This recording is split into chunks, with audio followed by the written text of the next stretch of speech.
Edition of Atn Politics.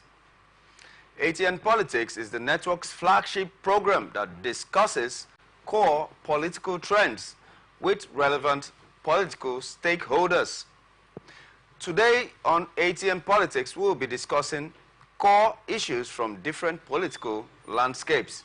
I am your host, Raymond Ken Mbata. On the news today, for discussion, River State Muke says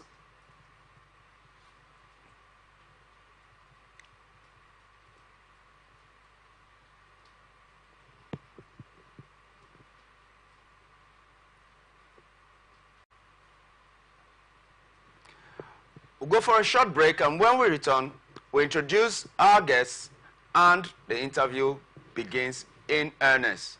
Stay tuned and stay with us.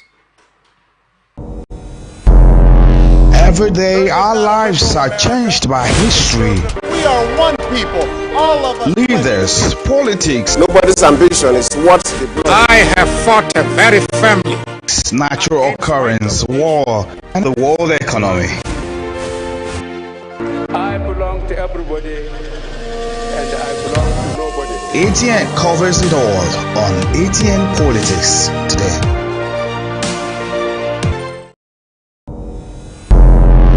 Every day our lives are changed by history. We are one people, all of us. Leaders, politics. Nobody's ambition is what they blood. I have fought a very firmly. Natural occurrence, war, and the world economy. I belong to everybody, and I belong to nobody. ATN covers it all on ATN Politics today.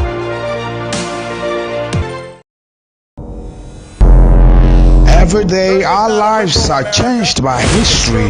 We are one people, all of us. Leaders, politics. Nobody's ambition is what they blood. I have fought a very firmly. Natural occurrence, war, and the world economy. I belong to everybody, and I belong to nobody. ATN covers it all on ATN Politics today.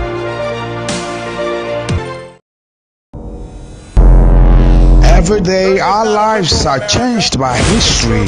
We are one people, all of us. Leaders, politics. Nobody's ambition is what they blood. I have fought a very firmly. Natural occurrence, war, and the world economy. I belong to everybody, and I belong to nobody. ATN covers it all on ATN Politics today. Our lives are changed by history.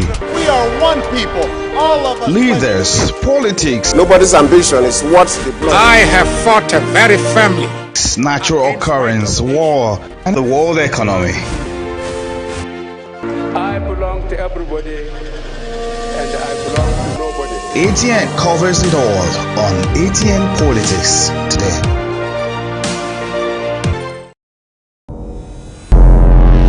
Every day our lives are changed by history. We are one people, all of us. Leaders, politics. Nobody's ambition is what they blood. I have fought a very firmly. Natural occurrence, war, and the world economy. I belong to everybody, and I belong to nobody. ATN covers it all on ATN Politics today.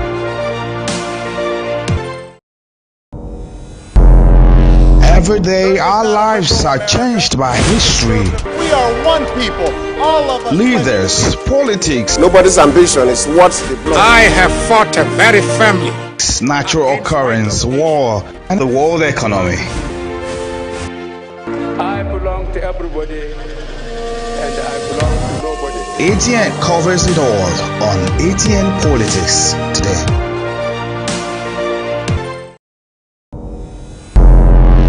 Every day our lives takes. Nobody's ambition is what they blood. I have fought a very firmly. Natural occurrence, war, and the world economy. I belong to everybody, and I belong to nobody. ATN covers it all on ATN Politics today.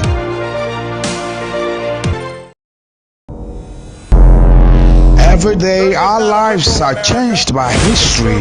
We are one people, all of us. Leaders, natural occurrence, war, and the world ATN covers it all on ATN Politics today.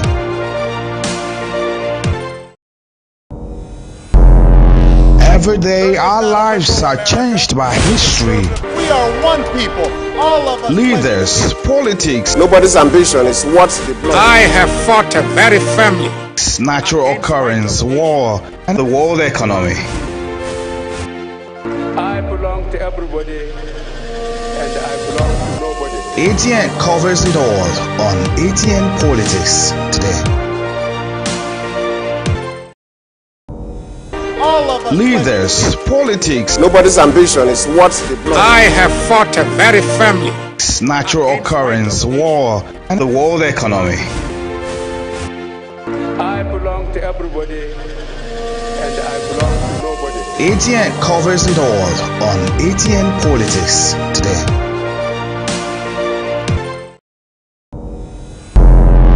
Every day our lives are changed by history. We are one people, all of us. Leaders, politics, Nobody's ambition is what the blood. I have fought a very family. natural occurrence, war, and the world economy. I belong to everybody, and I belong to nobody. ATN covers it all on ATN Politics today. It's my pleasure to welcome you back to ATN Politics on Atlantic Television Network right here in the big business city of Port Harcourt. In Delta State, APC chieftain resigns. In Edo State, PDP calls for the arrest of APC state chairman. In the National Assembly, 24 senators yet to sponsor any bill. And in politics, Sule Lamido says Peter Obi can return to PDP. On the show today, I have two guests, one on the way, one right here with me. I am here right looking at the political landscape of Delta State. It's mostly in favor of the People's Democratic Party being the majority, or the ruling party per se, in Delta State. And in Abraka, just as we saw here. And I think there are some local government elections coming very close in Delta State. And we are seeing a decamping of states, decamping of a big chieftain of the APC. What do you deduce from such movements at this time? You know, in Nigerian politics, I keep saying it, most times people don't want to listen to the truth. Our politicians in this country, I keep repeating it, I don't think they really know what it means to belong to a political party, contest, or have somebody he wants to support, all for his interests. Has actually, candidly speaking, has Nigerian politics been actually guided by manifesto? Has it been guided by ideology per se? Have we gotten to that point in time where our parties, our political parties, I mean, at a point, INEC had to come to shave off a good number of them, giving some criteria for them to meet up with. And at least just the few that are remaining now, after that whole shake-up, are they still guided in sincerity by political ideology that anybody moving over, just like in America, where the Democratic Party stands for this and has been standing for this, and the Republican Party stands for this and has been standing for this?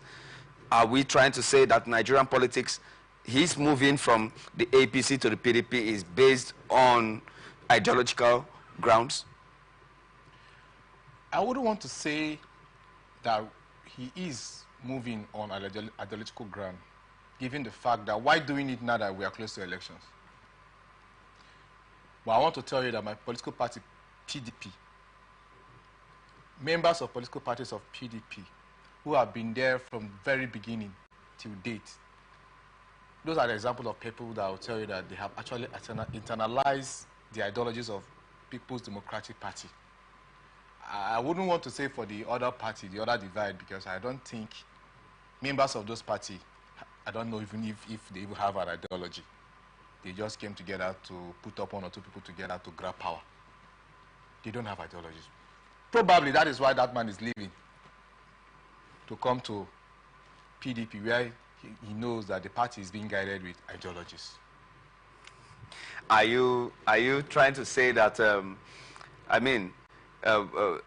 President Bola Ahmed Tinubu, being one of a major stakeholder of the APC, even from the onset when it was AC, ACN, and merging with the CPC, merging with new PDP and co, and forming the alliance that brought out the PDP from government in the federal government in the times of Goodluck Jonathan, bringing in Muhammadu Buhari, and coming in again, doing the same feat for the second time, that they are not ideologically guided? If they are ideologically guided, I don't think Nigerians will be suffering today. Because look at how we are suffering today as a nation. It goes a long way to say, oh, is it the ideology to suffer the Nigerians? I don't know, because when PDP had sway over power for 16 years, Nigerians, they enjoyed. No Nigerian will come out and say that what we are experiencing today was what we experienced in 16 years of the PDP. Now, the times have changed. Times have really changed. The price of oil then, the price of petrol then, was not the same thing. And these are guided by the dollar market. These are guided by foreign exchange. The price of crude oil, as at when President Goodluck Jonathan was in seat, it's not the same price of crude oil as at now. There was no war in Ukraine against Russia, the two biggest producers of wheat as at then. And now there's a war. And there's a second war that is still trying to round up, being the war in Palestine, in Gaza. These are draining of resources from major powers and even from other political players. Are we trying to say that we should compare these climbs to those climbs? Does it really During the time of Goodluck Jonathan, we experienced what we call the global economic recession, but it didn't hit the country too bad. Why? Because they had a team of people, technocrats, that came together to say Nigerians will not suffer this. But today, they are using excuses of crude oil going down and all of that. All of this thing happened when Jonathan and his team were in charge. How come we didn't experience it? But today, we are seeing what is happening in Bola Ahmed Tinubu's administration, right from Buhari. We are suffering, and they are giving us excuses. So, Nigerians will be the judge. Do you see PDP taking over the local government elections in Delta states in coming elections? Given the performance of the current governor. Even with the incumbency of the APC in the central government? Given the performance of the current governor. Talking of Sheriff Oboriwori? For 1 year, I watched his 1 year anniversary and 1 year achievement. I believe that the PDP will sweep the elections. All that is speculative. It is to be taken from a point of view of your opinion. I wish there's a person from the APC here to speak for their party, but this is not a ground for political campaigns. But be that as it may, we go for this very short break and we'll return soon to commence these discussions. Please stay tuned and stay with us.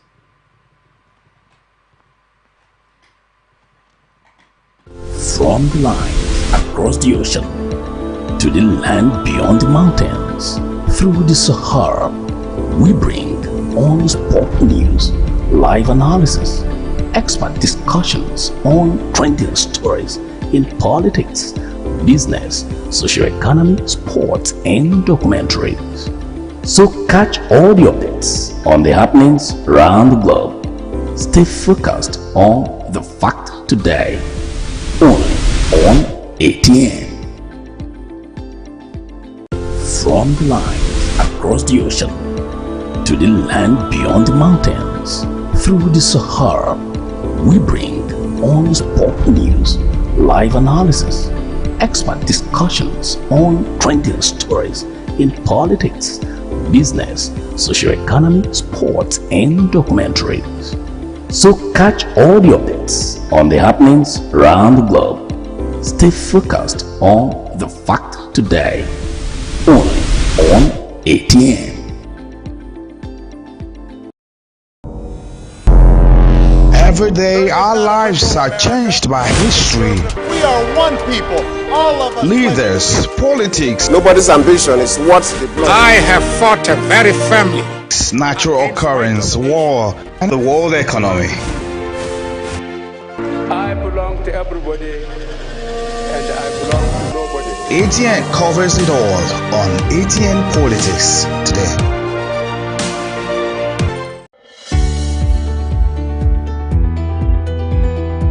People into the country illegally. That is amazing. Honorable You human on the point of order.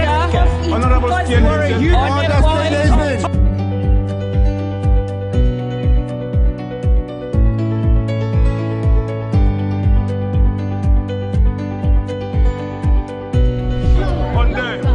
They are not picking our calls. They made up their minds. So no agreement with the EU, but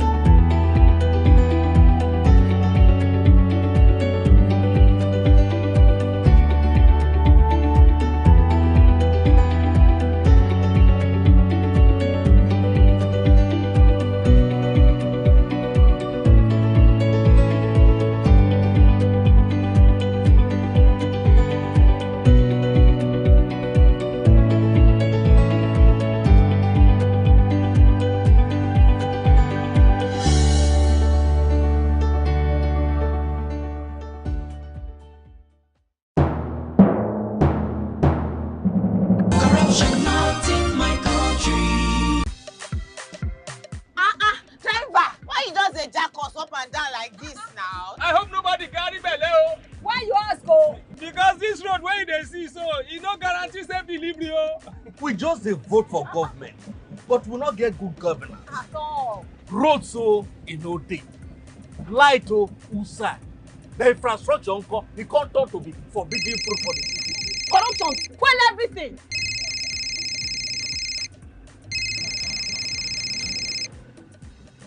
Hello? Hello, madam. Good afternoon. Good afternoon.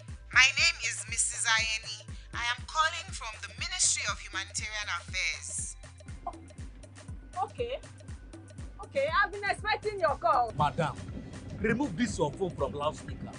No vex, now my phone be like that. Hello? Are you there? I hear. One or two other reasons that he knows best. Coming over to you, sir, Barrister Forgiven Amakri, sir. Sir, what do you deduce from such statements from the APC chairman in Edo State, sir, and the resultant call by the PDP stakeholder for his arrest, sir? Politicians should generally be cautious of statements they make, especially ones that will incite violence, ones that will spur people to take the laws into their hands. We have been advocates of pure democratic practices where the most popular person should emerge naturally, not by induced influence. And he's calling, let us take the statement in its exact form he did. From what I read and what I saw, he has not actually called for his stoning. He said that if he continues with his unguarded utterances, if he continues with the way he's making statements, that he will be left with no option but to call for the people to stone him. I would say that he has not, if you look at it technically, he has not said, given the order for the stoning, but indirectly he is alluding or he is encouraging, because having said that he will call for his people to stone, and those his supporters or the people who watch him, invariably he has done that. And those are the type of statements I would say we should eschew, we should avoid. We should play our politics within the template of peaceful environment.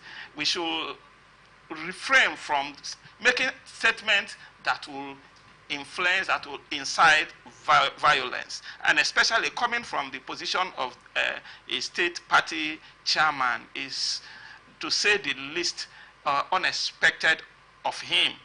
And well, the PDP has responded by the chairman of the PDP in Edo State has responded by calling on security agencies to arrest him. I think what the security agencies should do now is to call him and caution him. And he will put up the defense that he has not said that. He will definitely put in some defense.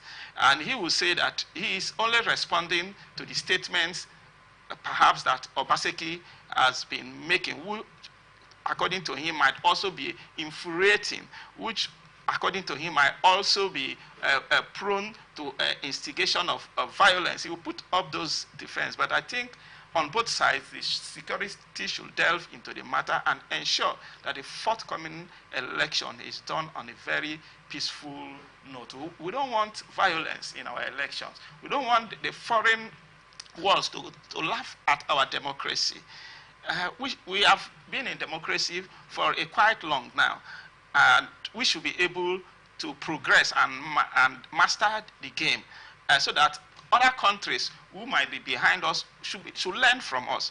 So I am saying the statement that the APC chairman made, to me, should not be encouraged. He should refrain from making such unguarded utterances that may spur and instigate violence. Okay, sir. Coming to you, Mr. Chinedu Igwe, do you see the pressure on the APC led by Adams Oshomole being that they have to get back Edo State for the president? Is this part of the pressure that is replaying on the state party chairman that has led him to make such unguarded statements?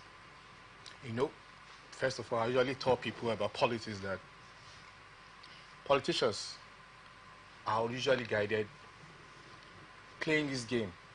But I don't know why is it that in our country, most times, politicians are always making some utterances at this important time of our democracy.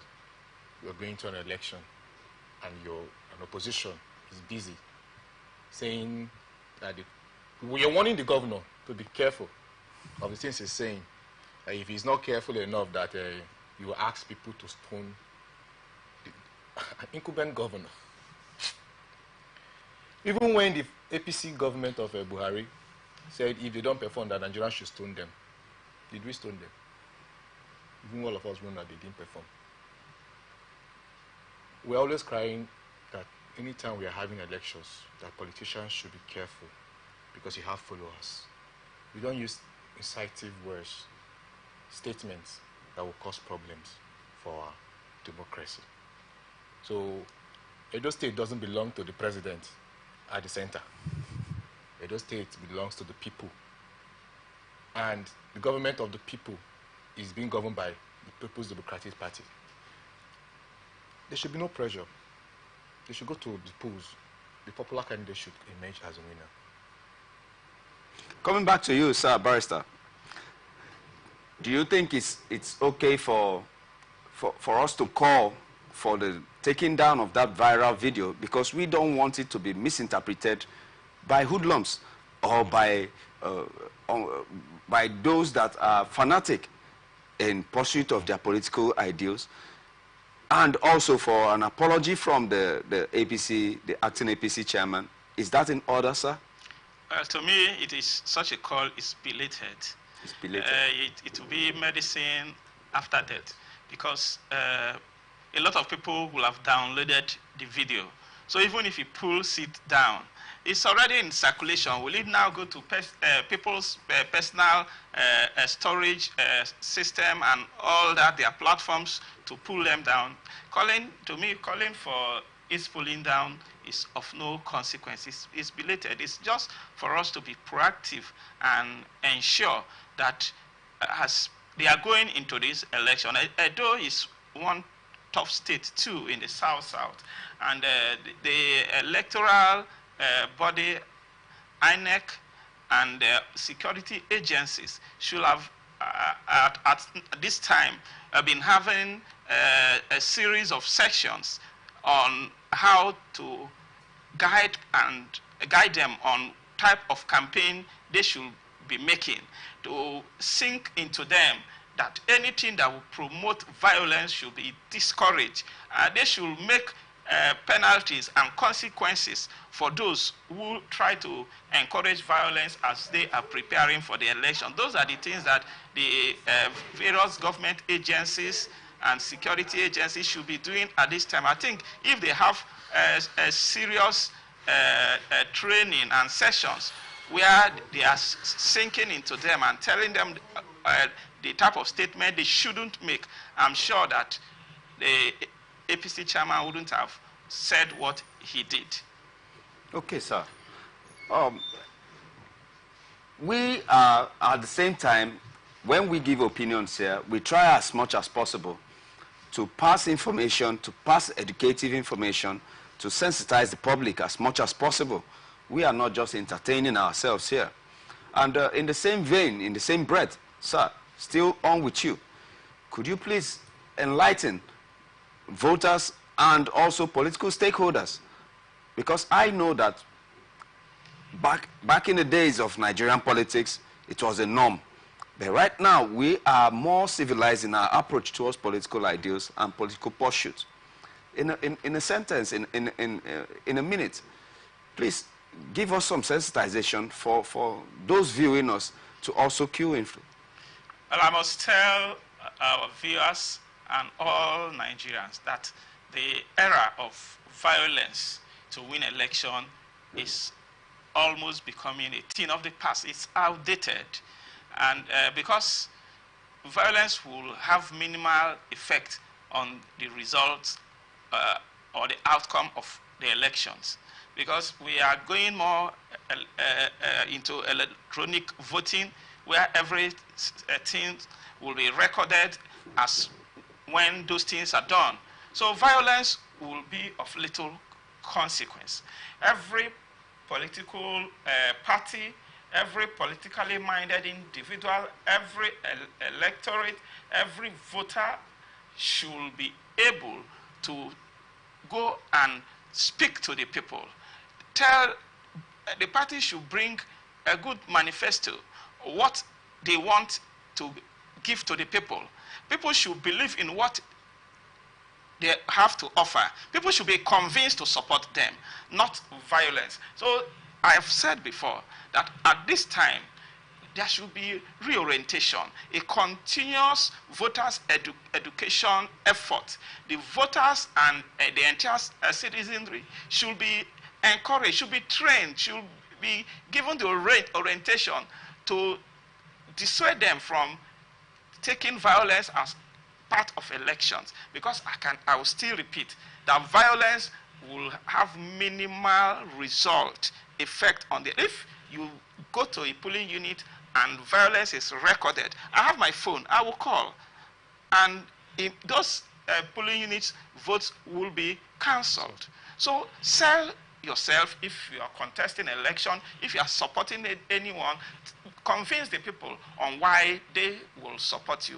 I said it before, I've said it here, that with the way the electoral system is now, you can only rig in, because I participate, you can only rig in an area, in a polling unit where you have overwhelming majority. It is only then you will be able to rig. So if you are in core minority in a polling unit and you are relying on violence, I will tell you that you are getting it wrong. Violence is not an option. Go and sell your party, sell your candidates, convince the people that they should support you. Thank you very much, sir. Thank you very much. You're welcome. Mr. Chinedu Igwe, please, in a sentence, tell me if it is possible for the APC to regain Edo State They've lost it. They lost it a long time ago. There's no possibility. Given the performance of Godwin Obaseke in Edo State, I don't think APC has any play anymore in Edo State. Even with the support from the presidency, even with the support of the person of the caliber of Adams Oshomole? They call it federal might. Federal might can only work in a state where the governor did not perform. Obaseke has performed, and people will follow his lead. Edo people will follow his lead. And I don't think APC has any play anymore in Edo State. It's not possible. I have been discussing with political analysts and juggernauts and timbers, men of timber and caliber, in the presence of Barrister Forgiving Amakri and Mr. Chinedu Igwe right here with me. Don't forget, you can also watch us on your YouTube, Atlantic Television Network. Search Atlantic Television Network and go live and watch us right now in the studios of Atlantic Television Network right here in the city of Port Harcourt. Now moving on to the next topic for discussion. Almost 1 year after they were inaugurated, no fewer than 24 of the 109 senators drawn from all parts of the country are yet to sponsor any bill in the upper chambers of the National Assembly. However, each of the other 85 senators has at least one bill to his or her name. The 10th Senate, which was inaugurated on June the 13th, 2023, will be 1 year on Thursday. A review of the activities of the 109 senators with regard to sponsoring of the bills showed that 279 bills were sponsored between July 13th, 2023 and March 2024. Mr. Chinedu Igwe, what could be the result of the dearth of bills in the floor of the Senate? That there are even some senators that don't even have any bill recorded to their names in 12 months record. When people are elected in the platform of any political party to go into the Senate, some, especially those governors that has finished, that some of them to go back home to rest, they still want to forge ahead. Most of them are not prepared to do the job. And that is why you're seeing that sponsoring of bills are not even active anymore. What does it take to sponsor a bill? You go back to your senatorial districts, inquire of your people. What do you think would be good? Call for a town hall meeting. These are the processes. Put up together a bill. It is your job. It's your first job as a legislator to make laws. And you make laws through sponsoring of bills. So you'll find that these things are not happening because most of these people weren't prepared. They just want to go to the Senate to go and rest and enjoy the retirement home and enjoy themselves. But I believe those ones who are just new into the system will always want to show that they are ready. And that is why you see that a lot who are sponsored are the new people in the Senate. But those ones who have been there, I can't imagine how can someone be in the Senate for 1 year, not even a single bill is attached to your name. How are you doing there? Are your people okay? Is it that they are lacking nothing? So I wonder what they are doing when you stay for 1 year. You don't have any single bill attached to your name. It's not a good one. No. It's not a good one at all. Okay, Barrister Forgiving Amakri, sir. Aisha Yusufu, a stakeholder, a human rights activist, and also a commentator, has called for the scrapping of the Senate. Do you subscribe to that, owing to the fact that because of the cost of governance and also the over-bloated nature of our governing system and the present biting economic challenges that we have? Do you subscribe to that, sir? I will not subscribe to the scrapping of any of the arms of the National Assembly. The act of lawmaking is very crucial to every democracy. And in our system, where we practice bicameral legislators, it serves as checks and moderation on each of the houses. The Senate and the reps, they moderate each other. So it will help the system. If she's calling for modification, I will understand with her. No, like I just learned that one of these African countries, that is held by the military, one of these African countries, that the president has reduced the salary of the lawmakers and increased that of the civil servants. You understand? Reduced it by 30% and used the SSs to increase that of civil servants to 50%. We can do some moderations and modifications, but calling for the outright scrap of the senatorial arm of the government, to me, I will not support that. And it beats my imagination that a senator or a lawmaker will stay in either the assembly or House of Reps or Senate for a whole year, and you cannot sponsor one single bill. There will be no bill attached to your name. Then what are you there? Why are you there?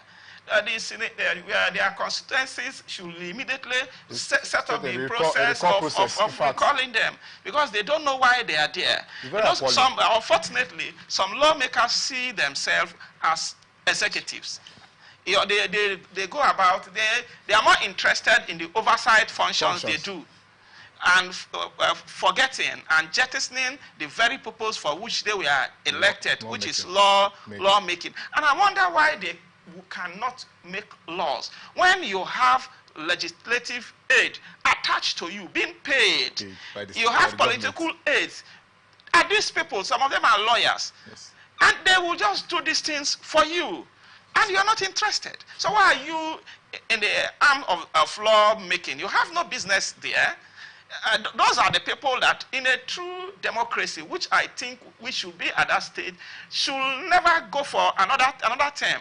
At least one of the first things you will put before the people before you should be elected should be the laws, the bills you've sponsored. Achievement. As an achievement. So the structure is not the problem. No. It is the participants. Yeah, it is. I see no problem with the structure, except the fact that people are saying that their take home is over bloated. Okay. Their take home is over bloated and is affecting the economy. Can anything really be done concerning their take home? Can anything be done concerning the because I used to tell people that, I say it everywhere, that people are saying that the public servants and civil servants that are asking for increase of minimum wage are unreasonable. And I tell them, how? There's something wrong with your head. In this same country, some of these senators are my classmates, or are your classmates. You attended the same school. It's not as if they were better off than you in any way. They find themselves in the Senate or House of Reps, and they are earning almost 40 million per month or thereabout. And you are struggling to earn 100,000 in the same country. You go to the same market, and you are saying that people are asking for an increase in Sir, even in heaven, there is hierarchy. Yeah, let me come. Let me come. Yeah, in this same country, somebody still your contemporary, your classmate finds himself in one of the oil companies. Not as if he's even better than you, and he's being paid in dollars. Same country, same market you go to. You understand? And in heaven, if you say there is hierarchy in heaven and there are disparity of benefits, you understand? You should deserve it. You understand? You should, the role you play. Angel Michael is the archangel from what we read in the Bible. His work, you understand? If he has any specular benefit, which because if we go religious, because you brought it, we don't know how heaven is. But in this world that we are, but even if we take that, you should deserve it. And I'm not sure that, because in heaven, even if some people may have better privileges, everybody there is enjoying. If you go to the Western world, if you've traveled out, you see. I traveled out and I went to a restaurant and in the US, and one of the attendants there was from Nigeria, just an attendant in the restaurant. He's planning that he has been to this country. He has been to this country. He's looking for the next country he's going. So he was asking me questions about this. Just an attendant, not the owner, not the manager. That is the type of situation we want to be in Nigeria. That whatever you do, as you are working in this studio, your take home should be what you should be able to compete internationally. Now we are even starving here. We can't even survive here. Talk more of competing internationally. So the problem is that something may be done about their remuneration. Their salary could be, if they are saying that it is not possible to increase that of the public and civil servant, let them reduce from their own and make up. And that is the same reason why you see most of them are going into the Senate, because of the double pay. Not really because they want to serve the country, not really because they want to serve the interests of their people that they are representing. First of all, as a legislator, lawmaking is your first function. The second one is representation. The fourth one is oversight. How will now, as a legislator, you're only interested in the oversight, because you know that there are many things coming from the oversight. But the two that are core, lawmaking and representation, you don't have any business with it. In a year, you don't have any bill at that. Man, these people should resign now. Mr. Chinedu Igwe and also Barrister Forgiving Amakre has called for the review of the tenure of those that have not have any bill attached to their name. Do you agree? Comments on the sections for comments on our YouTube and on our Facebook. We would like to hear from you.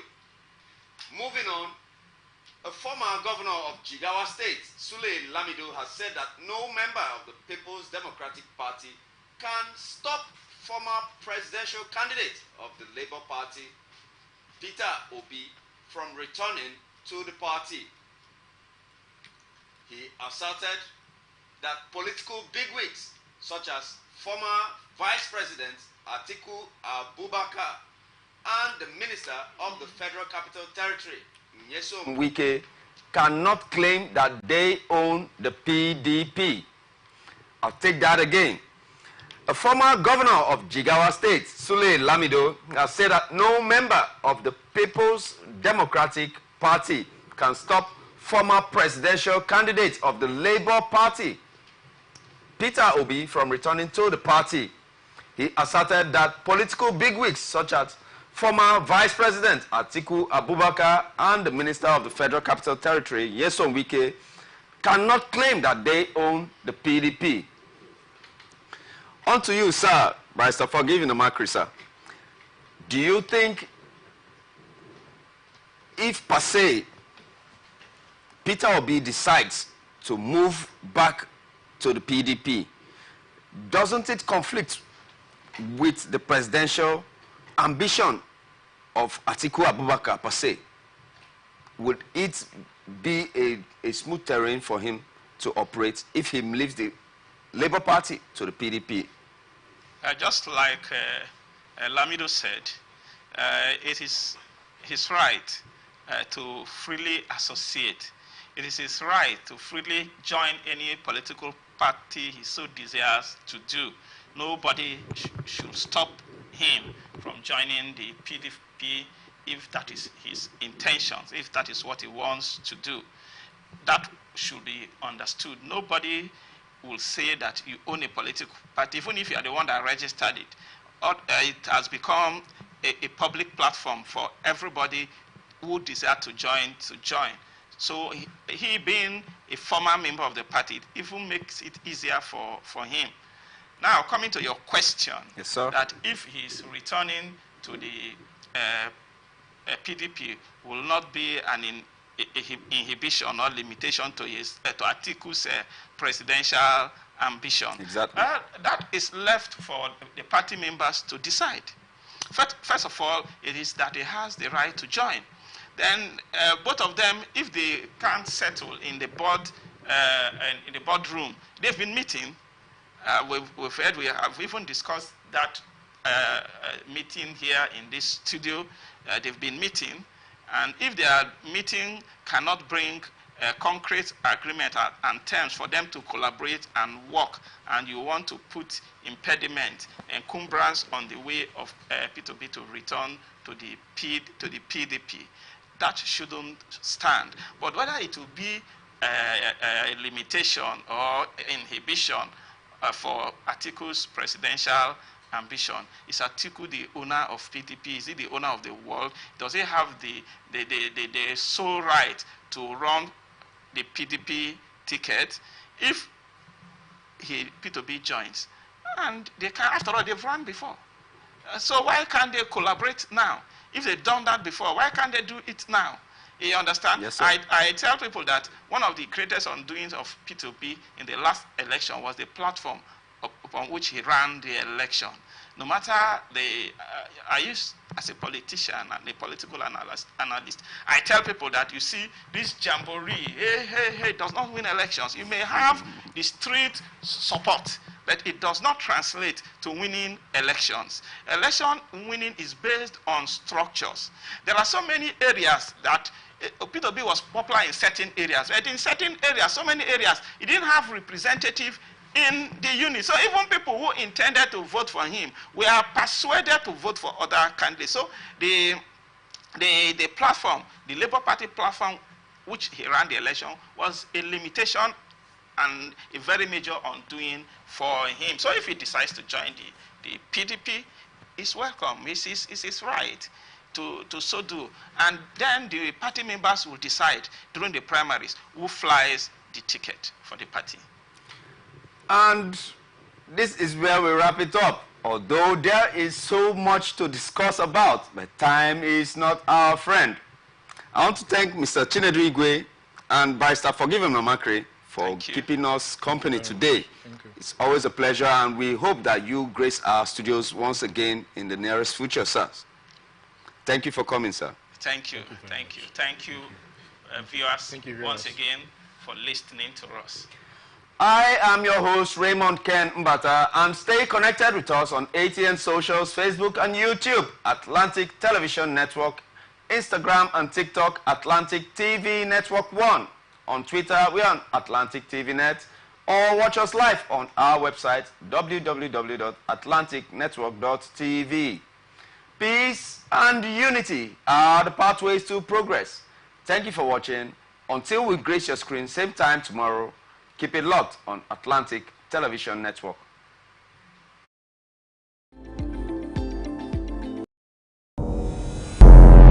Every day, our lives are changed by history.